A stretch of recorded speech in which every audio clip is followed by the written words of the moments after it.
Bonjour et bienvenue, voici notre tour d'horizon économique, géopolitique, sanitaire, énergétique et boursier. Nous sommes le lundi 20 février et pour comprendre comment tourne la pleine finance, c'est sur la bourse au quotidien et nulle part ailleurs. L'épisode du jour s'intitulera « Aurons-nous encore du carburant le 7 mars ?» Attendez, il y a un piège. Non, je ne vous vends pas des pénuries dans une France bloquée par de méchants cégétistes et où les stations-service ne sont plus ravitaillées et on doit tous se rendre à son travail à pied. Je ne vous ai pas précisé, c'est pas le 7 mars 2023 qui m'intéresse, c'est plutôt le 7 mars 2025. Et oui, d'ici 2025, comme on n'investit pas dans la recherche pétrolière, eh bien je me suis penché un petit peu sur les chiffres et c'est assez inquiétant. Le phénomène de déplétion, c'est-à-dire que les réserves connues se vident rapidement, fait que si la croissance, même si elle ne reculait pas d'ici 2025, fait que les quantités de pétrole extraites ne suffiraient pas à satisfaire les besoins. Alors, les besoins de l'industrie, mais également les besoins de tous les engins agricoles qui fonctionnent, comme vous le savez, au fioul et qui ne sont pas prêts de fonctionner à l'électricité. Vous avez une partie de l'industrie qui a encore un grand besoin de produits pétroliers. Et en ce qui concerne l'automobiliste, est-ce que vous pouvez me démontrer que d'ici 2025, nous aurons 20% de véhicules thermiques en moins et 40% de véhicules électriques en plus? Parce que c'est ça le débat. Si on ne se tourne pas rapidement vers le véhicule électrique, eh bien, les quantités de diesel et de carburant risquent de manquer à l'horizon 2025, c'est donc presque après-demain. Alors ça ne manquera pas vraiment, c'est juste que les prix augmenteront, donc beaucoup cesseront d'en consommer, on roulera moins, mais en tout cas les carburants seront probablement plus chers.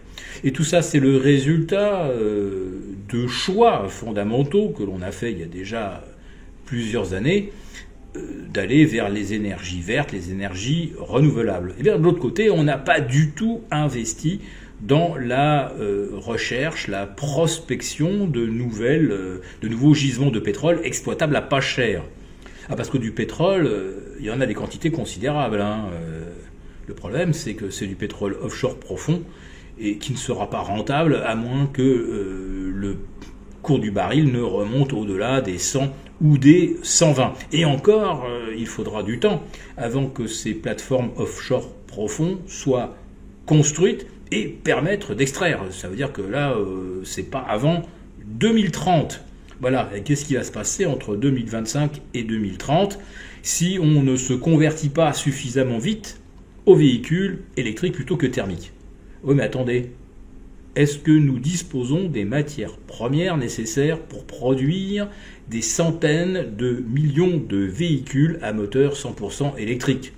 Cobalt, nickel, graphite, cuivre? Assurément non. C'est la même chose que pour le pétrole, et c'est même encore pire. Parce que si on va manquer un petit peu de pétrole en 2025, en revanche, si on accélère fortement la cadence de production des véhicules électriques, mais où est-ce qu'on va trouver tout ce cobalt, tout ce nickel, tout ce graphite dont nous avons besoin? Autrement dit, ces batteries et ces véhicules vont être infiniment plus chers à produire. Ou alors on conserve nos véhicules thermiques encore un petit peu, mais dans ce cas, il faut s'attendre aussi à une hausse des carburants. Et puis là-dessus peut se greffer un autre phénomène pour nous autres Européens. Vu qu'on a décidé de se passer du diesel et du pétrole russe, il va donc falloir qu'on aille l'acheter raffiné en Inde, raffiné où vous voulez, en Arabie, qu'on fasse venir du gaz du Qatar. Tout ça va être beaucoup plus cher que le gaz russe. Et tout ça, on l'achète en dollars. Et donc, on est très très dépendant de la parité euro-dollar. Si notre euro recommence à chuter parce que notre zone économique n'est plus concurrentielle, qu'on creuse les déficits budgétaires à peu près partout, qu'on fait des plans de relance en imprimant de l'argent qui sort de nulle part, eh bien l'Europe va se retrouver avec une devise très affaiblie, ce qui va encore renchérir nos importations de matières premières et de pétrole, etc. Parce que les États-Unis, eux, par contre, du boycott du gaz et du pétrole russe, eux, ils en tirent tous les avantages. Ils ont certes un pétrole plus cher que le pétrole russe, ils ont certes un gaz plus cher que le gaz sibérien, mais qui est quand même nettement moins cher aujourd'hui que le gaz que peuvent se procurer les Européens. Donc notre industrie moins concurrentielle, avec des États en déficit, mais comment va-t-on équilibrer les budgets? Comment va-t-on rendre l'euro attractif si on n'est pas concurrentiel à l'échelle planétaire?